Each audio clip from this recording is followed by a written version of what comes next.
Marilah kita sama-sama mulakan majlis ini dengan baca Ummul Kitab Al-Fatihah. A'udzu billahi minasyaitonir rajim. Bismillahirrahmanirrahim. Alhamdulillahi rabbil alamin arrahmanir rahim maliki yaumiddin. Iyyaka na'budu wa iyyaka nasta'in ihdinas siratal mustaqim. Siratal ladzina an'amta 'alaihim ghairil maghdubi 'alaihim waladdallin. Amin.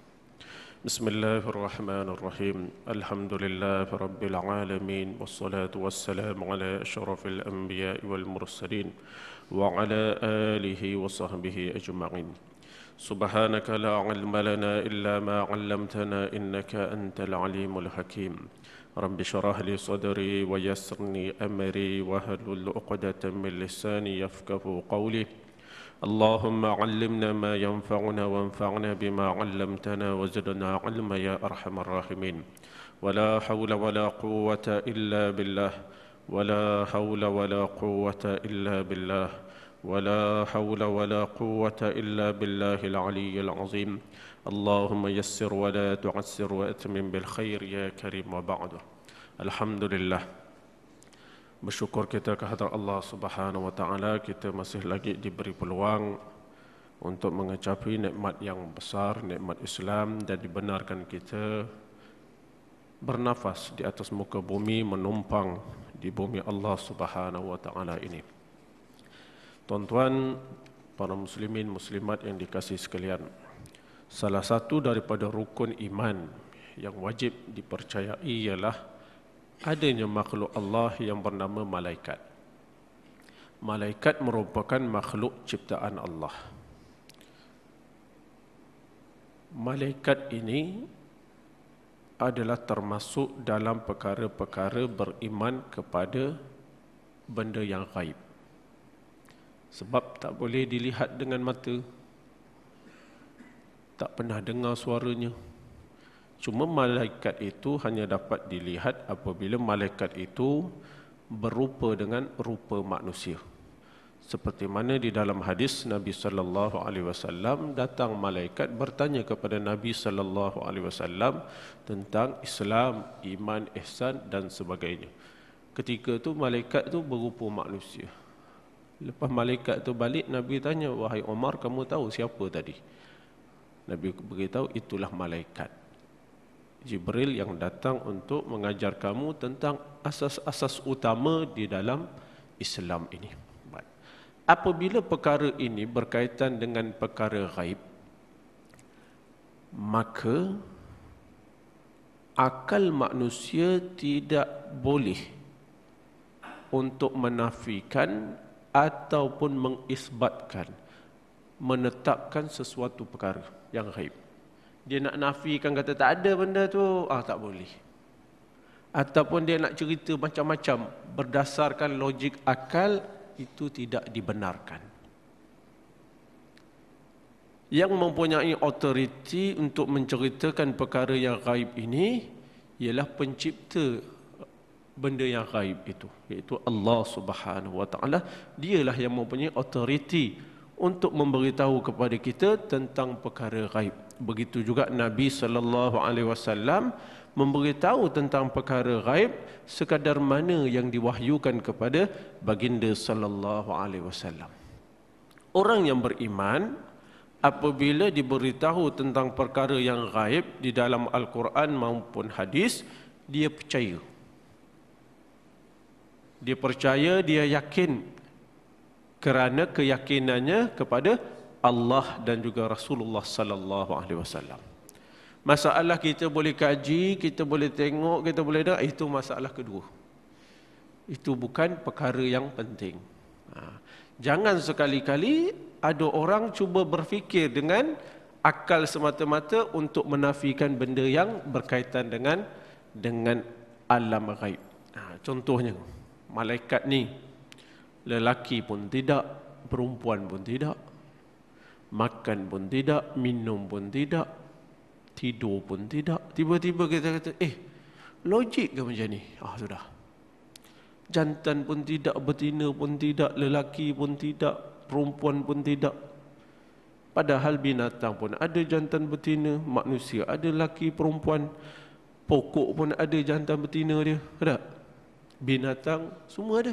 Tiba-tiba malaikat ni tak ada jantina. Tak logik. Ni tak boleh. Tak boleh.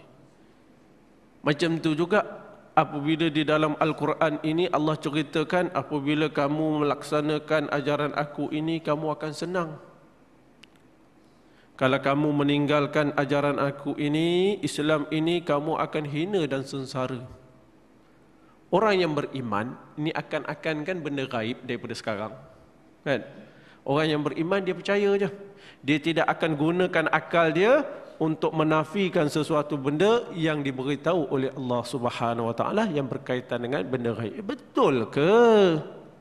Kalau ikut Quran ni, ikut Islam ni kita senang. Ini bukan sifat orang yang beriman. Macam tadi itulah. Tak boleh nak nafi atau pertikai berdasarkan akal semata-mata. Baik. Malaikat ini banyak bilangannya. Dan malaikat ini mempunyai pelbagai tugas yang ditetapkan oleh Allah Subhanahu Wa Taala. Satu tugas saya nak cerita hari ini ialah ada malaikat yang ditugaskan oleh Allah Subhanahu Wa Taala untuk menyampaikan selawat dan salam yang kita ucapkan kepada baginda sallallahu alaihi wasallam. Tugas dia banyak, tuan-tuan. Antara tugas dia menyampaikan selawat dan salam kepada baginda sallallahu alaihi wasallam. Ini tuan-tuan kalau dah baca kira ulang kaji ya tuan-tuan. Tengok kitab tu ada mustika hadis tu. Tuan-tuan nak baca kitab apa pun saya pun takut. Pasal banyak sangat mengaji kan. Jadi banyak sangat kitab dah baca. Tapi ada kelebihan orang mengaji banyak ni. Bila saya dah habis satu bab, minggu depan tu saya datang. 2 minggu kemudian datang. Saya pun tanya, Haji, sampai mana dah sekarang? Saja kan. Haji, dah sampai mana dah sekarang Haji?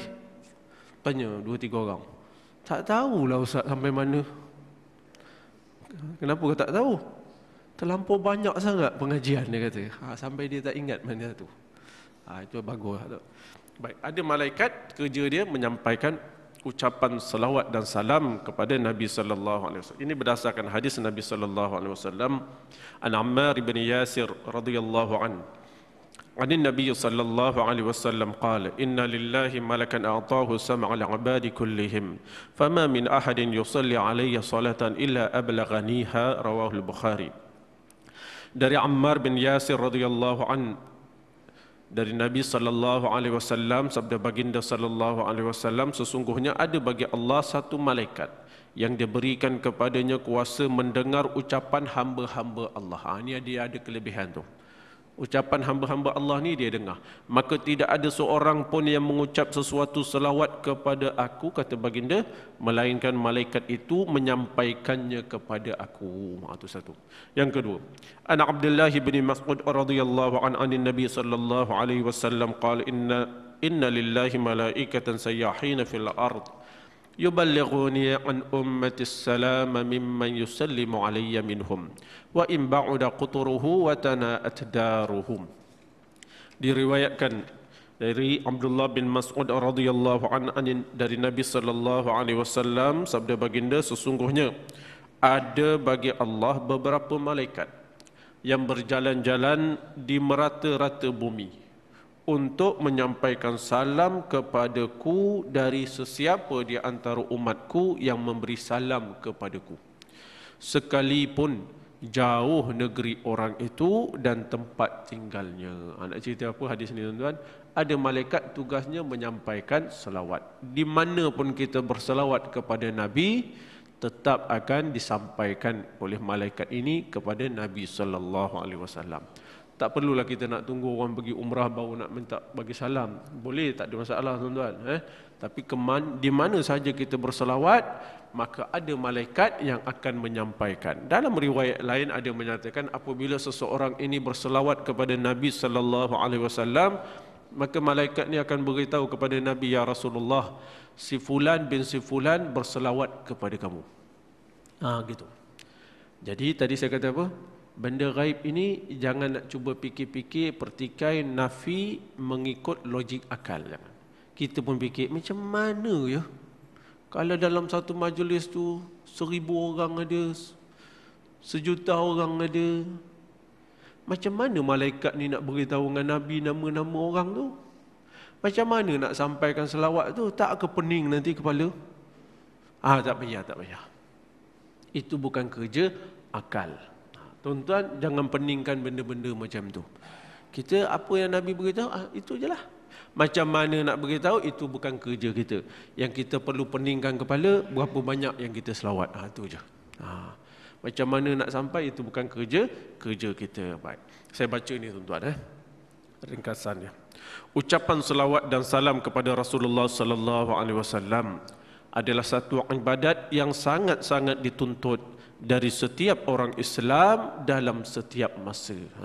Ibadat salat ini, yakni selawat ini adalah satu ibadat khas. Seperti mana sembahyang, puasa, zakat, haji adalah ibadat khas. Macam tu juga selawat ini adalah ibadat khas yang dituntut untuk kita laksanakan. Bezanya selawat ini dengan ibadat-ibadat yang lain, sembahyang itu ada waktu yang dilarang kita sembahyang. Puasa itu ada waktu dilarang kita puasa. Macam itulah ibadat yang lain. Adapun selawat ini bila-bila masa boleh berselawat. Tidak ada waktu yang dihalang kita Islam ialah sebesar-besar nikmat. Islam ialah sebesar-besar nikmat yang telah dikurniakan Allah kepada umat manusia.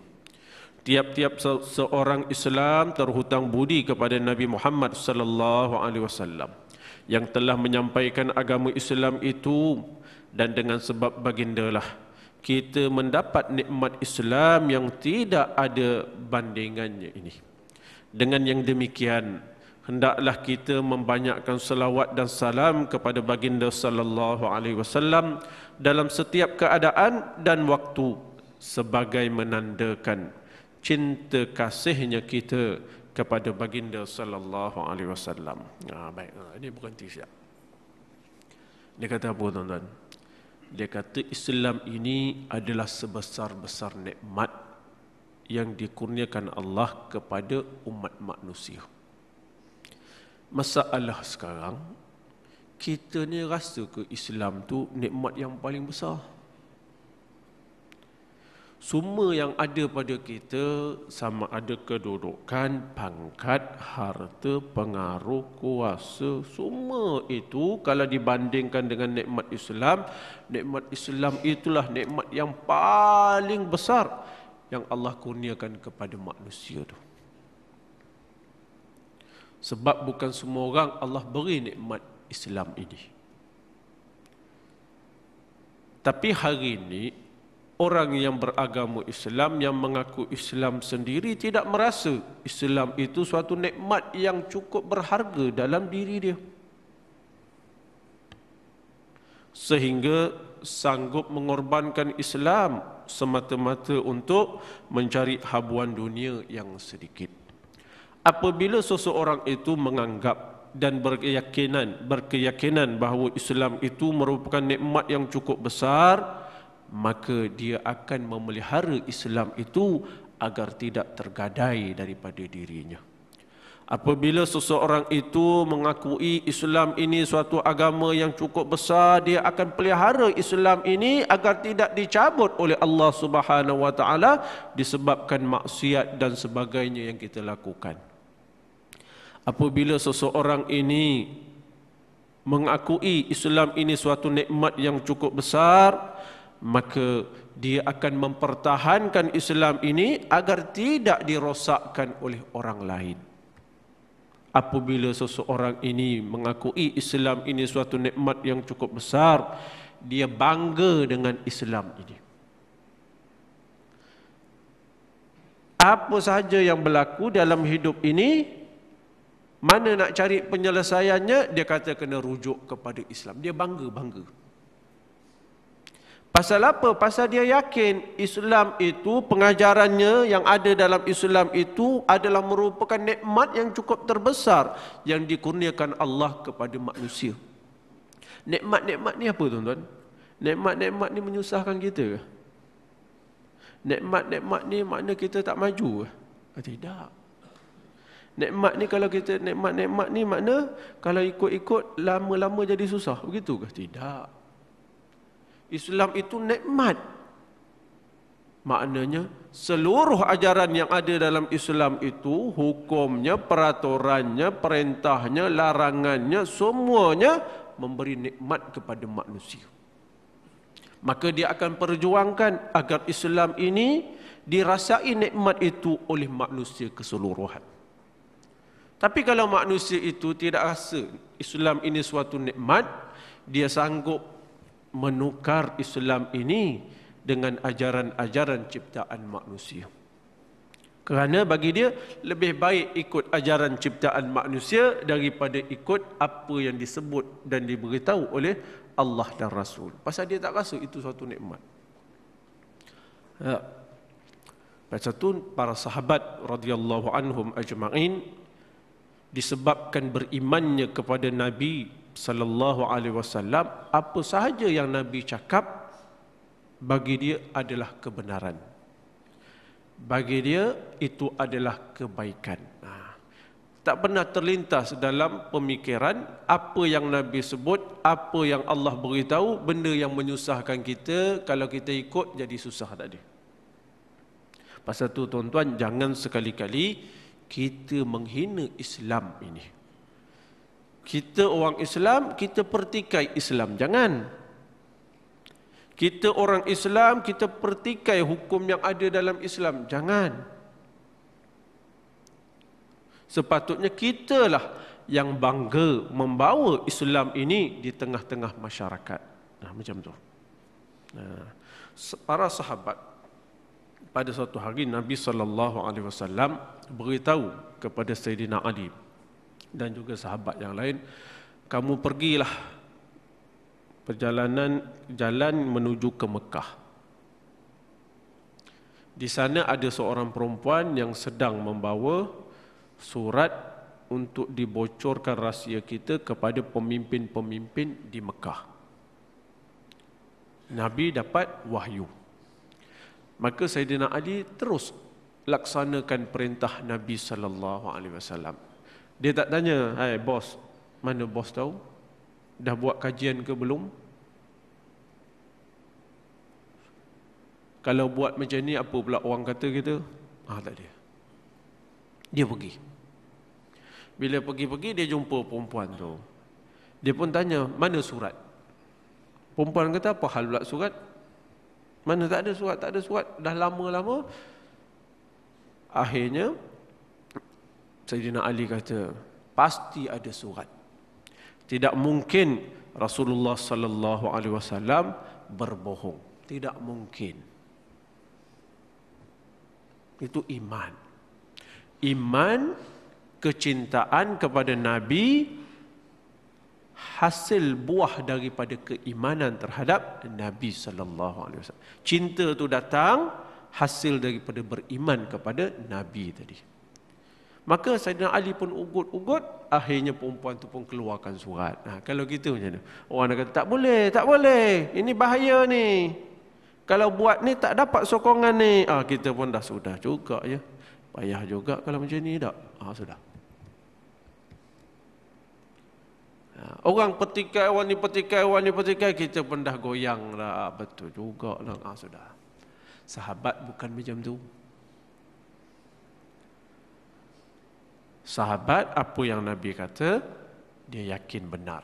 Cuma kita ni kena pandai itu je lah. Pasal tu tuan-tuan, orang yang banyak cintanya kepada Nabi, tingginya cinta kepada Nabi ialah orang yang bangga dan sanggup menerima ajaran yang dibawa oleh Nabi sallallahu alaihi wasallam untuk diamalkan dan dilaksanakan di dalam kehidupan. Baik. Apabila seseorang ini berselawat kepada Nabi, bermakna kita ni mengenang budi, tuan-tuan. Budi Nabi sallallahu alaihi wasallam. Dalam hidup kita ini, tuan-tuan, orang yang paling banyak sekali kita terhutang budi ialah Nabi sallallahu alaihi wasallam. Kerana Nabi sallallahu alaihi wasallam memberi kepada kita suatu budi yang orang lain tak mampu nak beri. Kita kalau orang dah tolong kita, orang mencuri barang kita, tiba-tiba ada orang tolong kejar pencuri tu, kemudian dapat barang tu kita berkata, oh terima kasih banyak-banyak, terima kasih banyak begitu. Orang bagi kita duit setahun 1,000, setahun 1,000 tuan-tuan. Itu pun kata, oh terima kasih. Memanglah kena terima kasih tu. Ya. Tapi Nabi SAW membawa suatu ajaran, memberi kepada kita kebaikan yang menyelamatkan kita di dunia dan juga menyelamatkan kita daripada jurang api neraka. Yang orang lain tak boleh nak beri kebaikan tersebut. Pasal tu kita ni terhutang budi kepada Nabi sallallahu alaihi wasallam. Apa makna kita berselawat? Berselawat bermakna kita berdoa, memohon kepada Allah Subhanahu wa taala supaya Allah melimpahkan rahmat, menambahkan kemuliaan, kehormatan dan kepujian kepada baginda sallallahu alaihi wasallam. Maknanya bila kita berselawat, kita berdoa, ya Allah, kau tambahkanlah kemuliaan, kedudukan dan limpahkanlah rahmat kepada baginda sallallahu alaihi wasallam. Tapi tuan-tuan, bila kita berdoa berselawat tuan-tuan, sebenarnya kitalah orang yang paling banyak mendapat manfaat daripada selawat tersebut.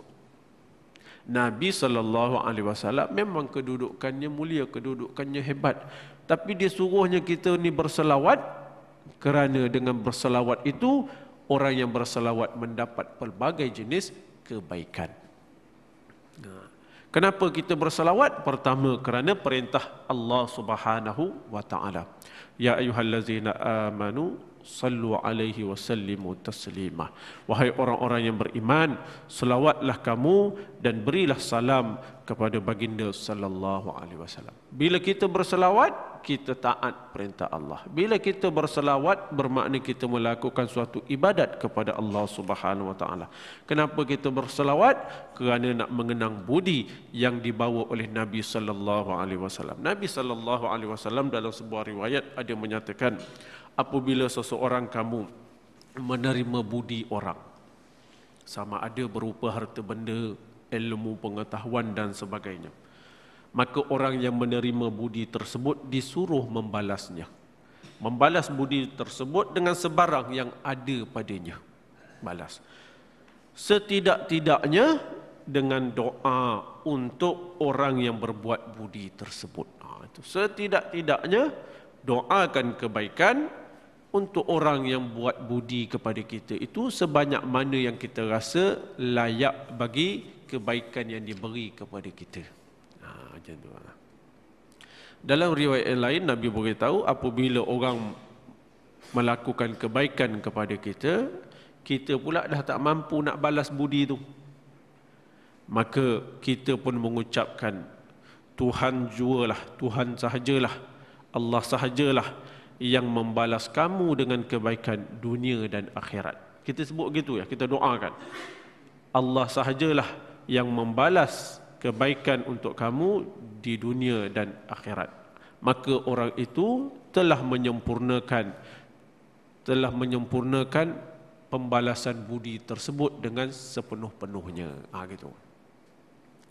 Kalau orang bagi kebaikan bagi kita, kita doakan. Bila kita doakan macam tu, Allah jualah yang memberi kebaikan, menambahkan kebaikan bagi kamu di dunia, di akhirat. Dan akhirat, orang tu telah dikatakan telah menyempurnakan balasan budi tersebut.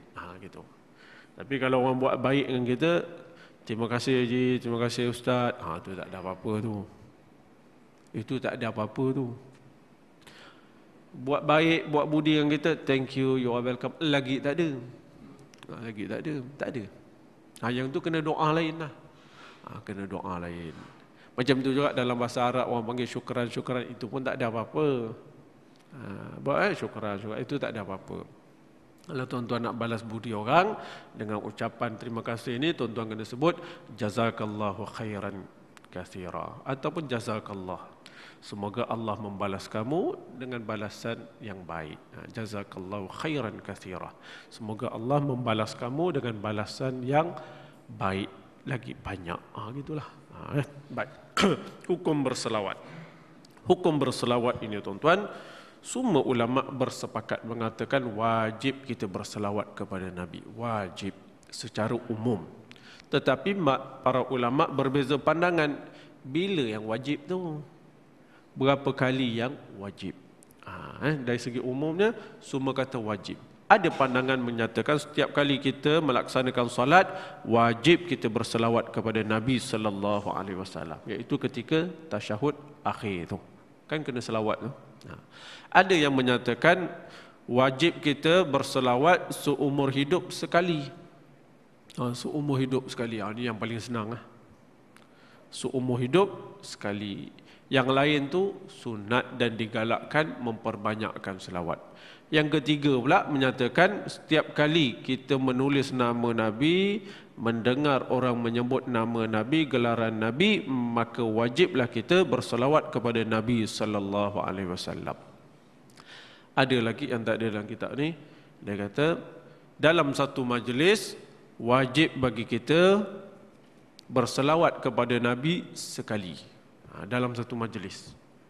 Kan saya cakap kan banyak kali nama Nabi sallallahu alaihi wasallam. Dia kata paling kurang dalam satu majlis tu sekali yang wajib. Jadi kita ambil yang mana tuan-tuan? Kita ambil setiap kali menulis nama Nabi dan mendengar disebut nama Nabi, kita berselawatlah kepada Nabi sallallahu alaihi wasallam agar selawat kita bertambah banyak dalam hidup ini. Apa faedah orang yang berselawat? Ini faedah ni tuan-tuan. Faedahnya yang pertama, berganda-ganda rahmat yang dilimpahkan Allah kepada orang yang berselawat. Allah limpahkan rahmat berganda-ganda. Rahmat ini tuan-tuan merupakan suatu perkara yang penting dalam hidup kita. Rahmat, taufik ini merupakan suatu perkara yang penting. Ada manusia Allah beri ilmu, Allah beri kedudukan, Allah beri harta, Allah beri macam-macam nikmat, tapi nikmat tersebut tidak dapat digunakan untuk mentaati perintah Allah. Ada manusia Allah beri macam-macam nikmat, tapi nikmat ini dapat digunakan untuk mencari keredaan Allah, kerana Allah ada rahmat Allah pada orang itu. Ada kasihan belas Allah terhadap orang itu, menyebabkan orang itu dipimpin oleh Allah Subhanahu wa taala. Pasal tu tuan-tuan, hidup ini bukan duit itu yang paling penting sangat, tetapi rahmat Allah itu. Taufik Allah Subhanahu wa taala itulah amat-amat kita harapkan. Jadi dengan berselawat kepada Nabi sallallahu alaihi wasallam, maka Allah akan memberi berganda-ganda rahmat kepada orang yang berselawat. Ini berdasarkan hadis Nabi sallallahu alaihi wasallam an Abi Hurairah radhiyallahu anhu. Anna Nabi sallallahu alaihi wasallam qala man shalla alayya wahida sallallahu alaihi biha asyarah.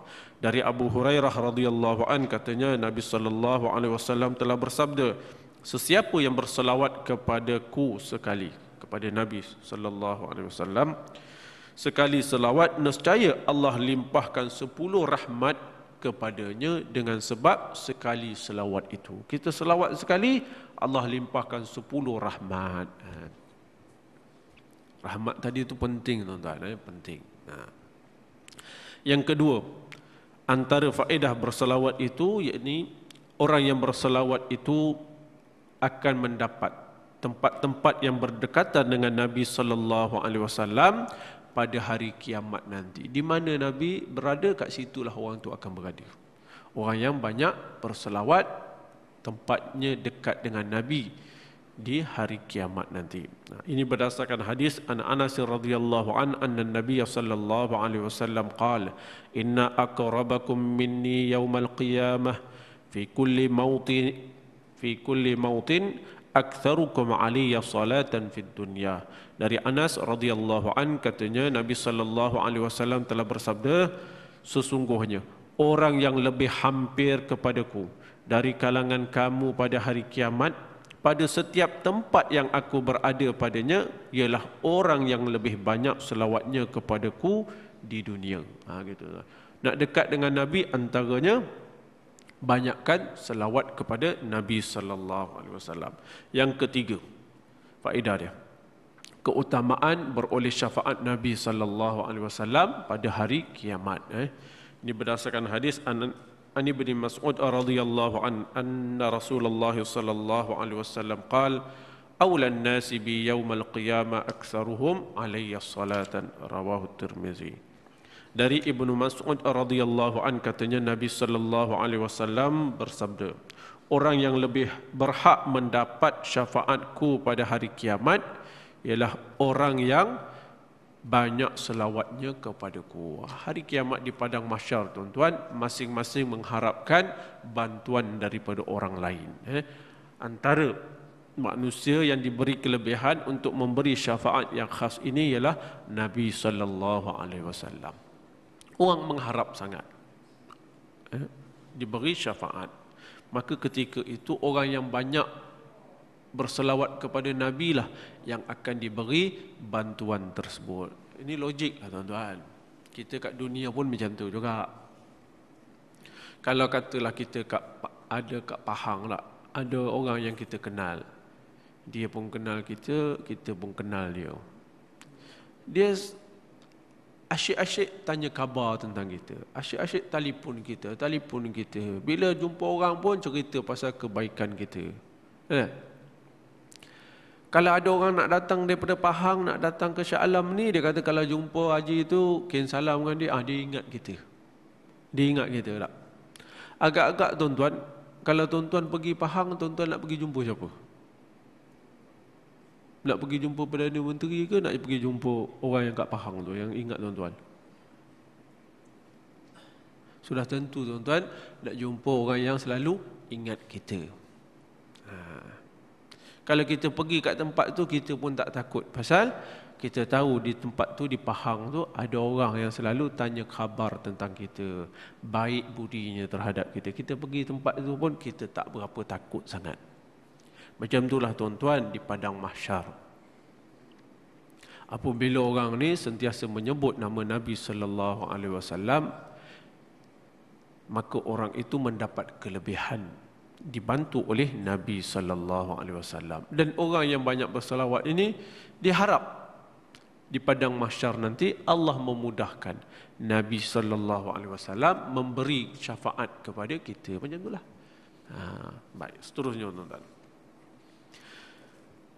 Orang yang berselawat ini mendapat doa selawat malaikat yang sentiasa berselawat kepada kita selama mana kita berselawat kepada Nabi sallallahu alaihi wasallam. Maknanya malaikat ni pun berselawat, iaitu mendoakan kebaikan untuk orang yang berselawat kepada Nabi sallallahu alaihi wasallam. Ini berdasarkan hadis An Amir bin Rabi'ah radhiyallahu anna Rasulullah sallallahu alaihi wasallam qala man shalla alayya salatan lam tazalil malaikatu tusalli alaihi ma shalla alayya falyuqil 'abdun min dhalik aw liyuksir, rawahu Imam Ahmad. Dari Amir bin Rabi'ah radhiyallahu an, sesungguhnya Nabi sallallahu alaihi wasallam telah bersabda, sesiapa yang berselawat kepadaku dengan suatu selawat, maka senantiasalah malaikat akan berdoa untuknya selama mana orang tersebut berselawat kepadaku. Oleh itu, terpulanglah kepada seseorang sama ada ia hendak berselawat sedikit atau banyak. Nabi SAW beri kepada kita penawar, ubat bagi kehidupan kita di dunia, kejayaan dunia dan juga akhirat. Nabi kata, orang yang berselawat kepada Nabi SAW, orang itu akan mendapat doa daripada para malaikat. Selama mana orang itu berselawat, selama itulah orang itu mendapat peluang doa kebaikan daripada malaikat. Nabi kata, terpulanglah pada kamu berapa banyak kamu nak selawat. Terpulanglah pada kamu berapa banyak kamu nak berselawat mengikut keperluan kamu kepada syafaatku, mengikut keperluan kamu kepada doa malaikat, mengikut keperluan kamu kepada keamanan di padang mahsyar dan sebagainya. Ikutlah keperluan kamu. Kalau kamu rasa perlu sangat, kamu selawatlah. Kalau kamu rasa, bukan kamu ni tuan-tuan, tidak. Ini umum, bukan saya cakap kamu-kamu pada tuan-tuan, tidak. Tak patut saya cakap kamu. Ini cakap secara umum. Kalau kita rasa pingat itu boleh bantu kita kat padang mahsyar, tak payah selawat banyak-banyak. Kalau kita rasa ada benda lain boleh selamatkan kita, mudahkan urusan kita di padang mahsyar, tak payah selawat banyak-banyak. Kalau kita rasa perlu kepada selawat Nabi, kerana dengan selawat itu memberi kebaikan bagi kita, selawatlah banyak-banyak. Ikutlah, terpulanglah kepada kita. Selawat ni tuan-tuan, nak disuruh banyak. Macam mana tuan-tuan? Pertama, jangan kita hadkan selawat ini hanya di dalam masjid. Jangan kita hadkan istighfar ni, dulu saya pernah cerita, istighfar ni hanya di dalam masjid. Jangan. Ada orang ni dia boleh istighfar lepas sembahyang. Lepas sembahyang maghrib, bagi salam, dia boleh astaghfirullahalazim, astaghfirullahalazim, astaghfirullah. Habis dah. Lepas tu bila lagi dia nak dia nak istighfar, tunggu lepas isyak nanti. Lepas habis isyak dia pun istighfar, bila lagi tunggulah subuh nanti, kalau bangun sudah. Jangan. Ini sikit tuan-tuan. Kita kena jadikan diri kita ni tuan-tuan boleh berzikir, boleh ingat kepada Allah dalam banyak keadaan. Saya kata bukan susah mana pun, bila kita keluar-keluar tu astaghfirullahalazim, Allahumma salli ala Muhammad, jadilah. Nak naik kereta ke, tengah bawa kereta ke, ucaplah Allahumma salli ala Muhammad. Begitu je. Lama kelamaan ucapan itu akan jadi biasa bagi kita. Setiap kali kita ni tak ada orang bercakap dengan kita, kita teringat nak sebut ucapan-ucapan yang memberi kebaikan bagi kita ni. Istighfar ke, selawat ke dan sebagainya. Lepas tu kena ajar macam tu tuan-tuan. Baik, akhir sekali tuan-tuan. Akhir. Boleh tak? Dari An Ubay bin Ka'ab radhiyallahu anhu qala, Ya Rasulullah, inni ukthiru salah, fakam aj'alu laka min salati? Qal ma syi'ta. Ini hadis ini panjang, saya terjemah saja. Daripada Ubay bin Ka'ab radhiyallahu anhu. Ubay bin Ka'ab ini beritahu, Ya Rasulullah, aku banyak menggunakan masa berdoa, memohon rahmat untuk diriku. Sekarang ini aku hendak memperuntukkan masa untuk berselawat kepada baginda. Maka sebanyak mana yang sepatutnya, yang elok untuk aku peruntukkan masa? Kalau gitu macam mana? Jangan ingat orang lain, ingat saya je. Sudah. Betul tak? Maka Nabi pun kata, menjawab, ma syi'ta. Sekadar mana yang engkau suka. Nabi kata, sekadar mana yang engkau suka. Maka Ubay bin Ka'ab pun berkata, kalau macam tu ya Rasulullah, aku ingin memperuntukkan sesuku dari masaku, satu suku daripada masa dia, untuk berselawat kepada Nabi sallallahu alaihi wasallam. Baginda pun menjawab, ma syi'ta wa in zitta fahuwa khairul lak. Ikut suka hati kamulah. Ikut suka hati kamu, dan jika engkau lebihkan lagi, maka itu lebih baik untuk kamu.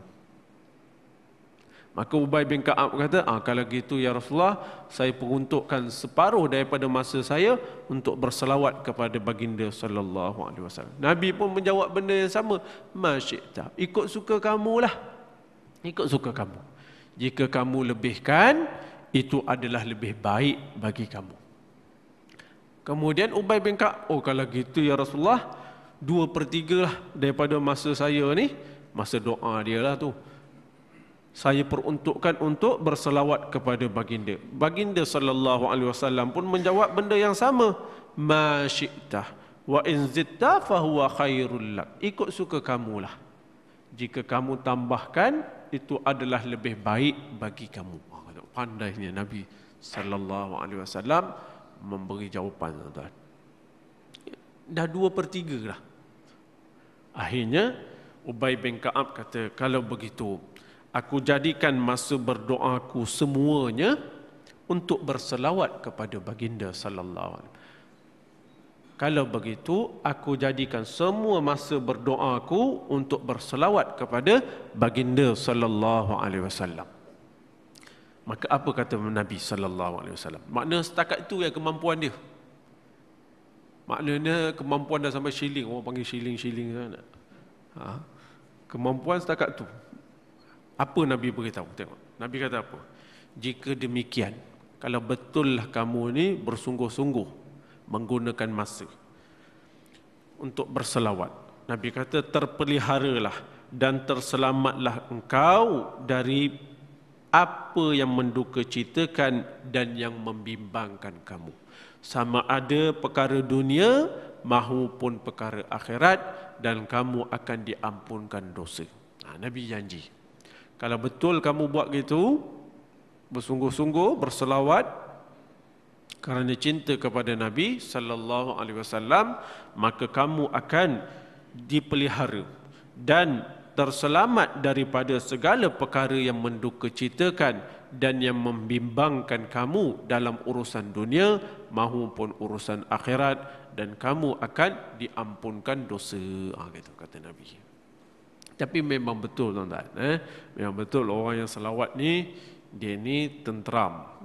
Orang yang berselawat ini dia masalah memang menimpa, tapi dipermudahkan jalan keluar. Semua ketaatan, bukan kata suruh selawat yang benda lain tak buat, tak, semua. Setiap ketaatan yang kita lakukan, sama ada baca Quran, zikir, salawat, berjihad, menegakkan kebenaran, menyatakan kebenaran di hadapan pemimpin yang zalim, sabar di atas gangguan kerana memperjuangkan Islam, itu semua itu akan memudahkan urusan seseorang manusia. Memang kesusahan, ujian tu datang, tapi ada je jalan keluar.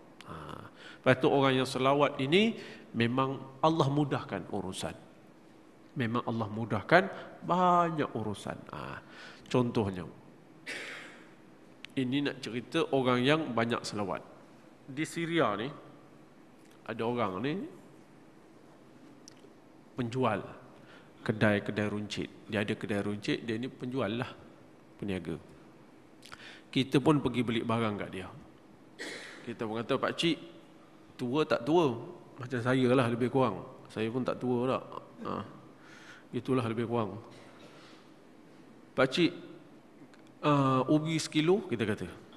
Ubi sekilo, dia ni orang ni, dia nak ambil plastik tu kan, Allahumma salli ala Muhammad.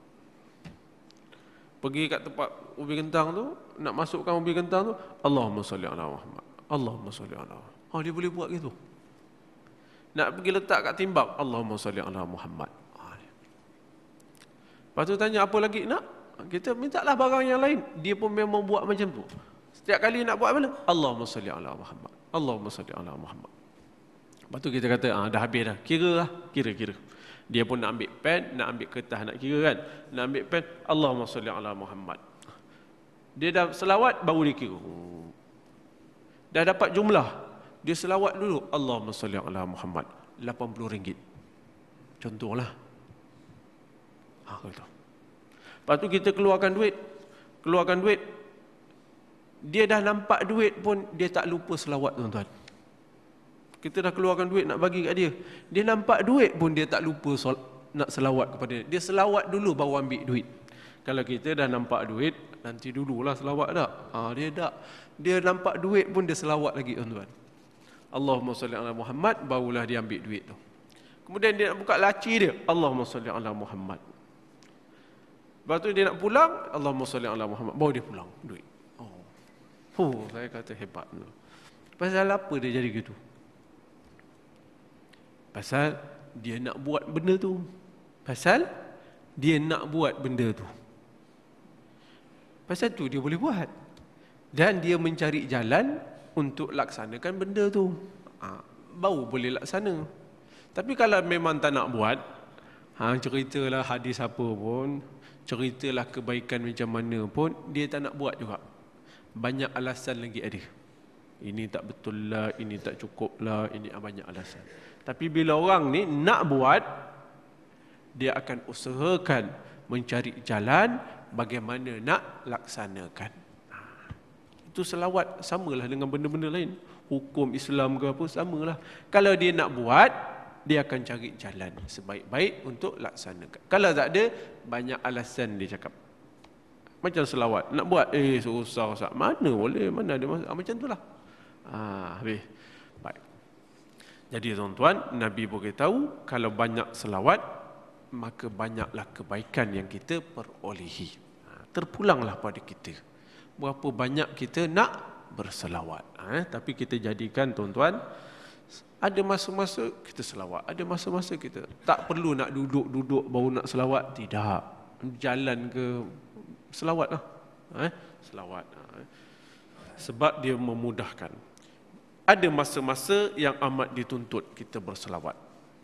Antaranya pada malam Jumaat dan juga pada hari Jumaat. Digalakkan sangat kita berselawat kepada Nabi sallallahu alaihi wasallam. Kerana hari Jumaat itu merupakan hari raya mingguan bagi orang-orang yang beriman. Waktu itu selawat. Yang kedua, saya tak suruh banyak-banyak tuan-tuan. Ikut kemampuan kita. Nabi pun tak cakap berapa. Kan, saya pun gitulah, ikut kemampuan kita lah. Masyikta, ikut suka kamu lah. Ikut suka kamu yang kamu harapkan kebaikan lah. Kemudian yang kedua, waktu yang digalakkan kita berselawat iaitu selepas daripada kita menjawab azan. Bila muazzin ini azan, kita disuruh jawab azan tu. Apa yang dia sebut tu kita sebut balik. Akhir sekali la ilaha illallah, kita pun sebutlah la ilaha illallah Muhammad Rasulullah. Lepas tu kita selawat dahulu. Lepas tu barulah baca Allahumma rabb hazihi da'wati tammah. Itu sebaik-baik.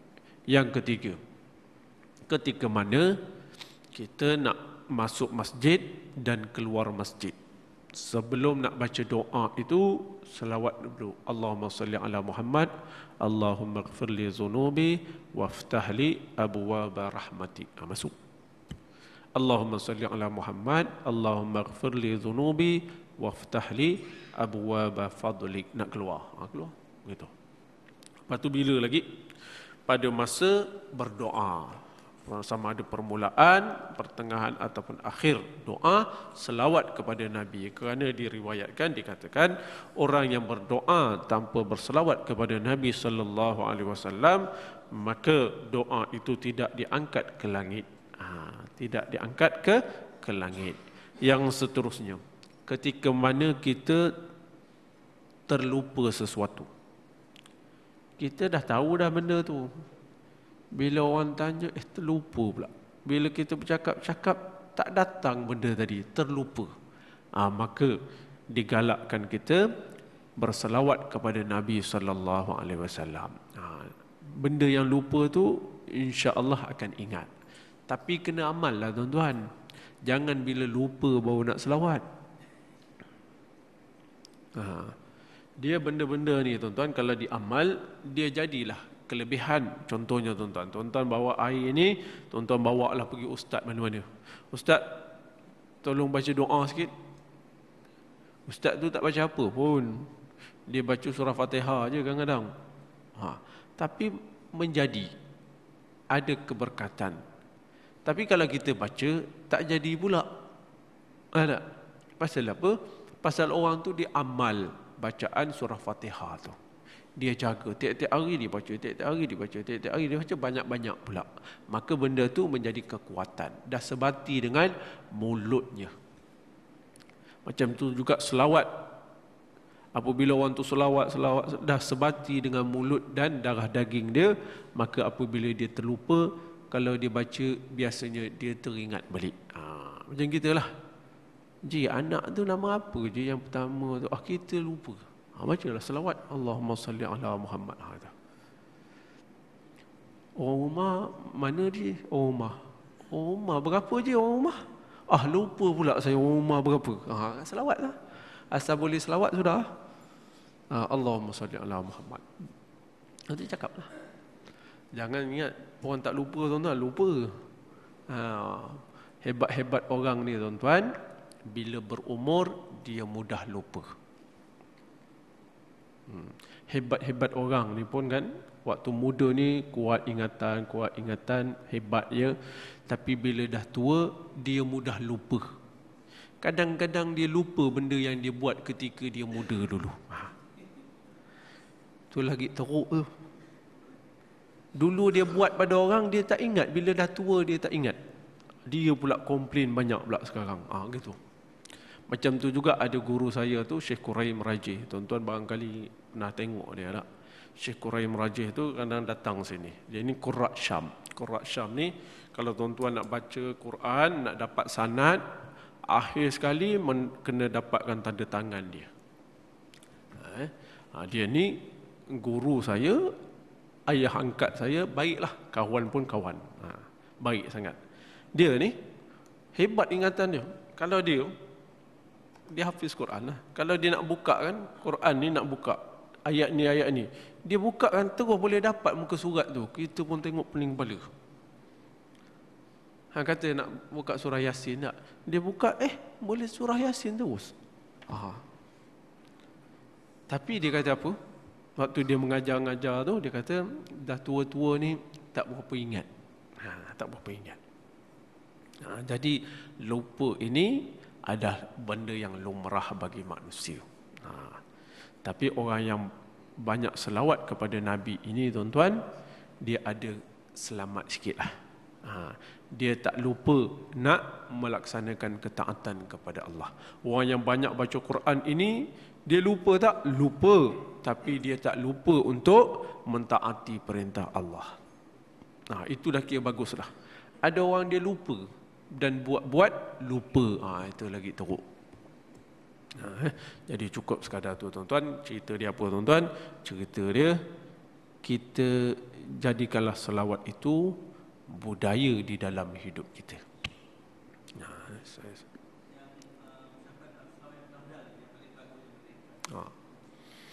Selawat yang paling afdal tuan-tuan, semua jenis selawat yang mempunyai makna yang baik boleh kita selawat. Dan yang paling afdal ialah selawat Ibrahimiyah yang kita baca ketika tahiyat akhir.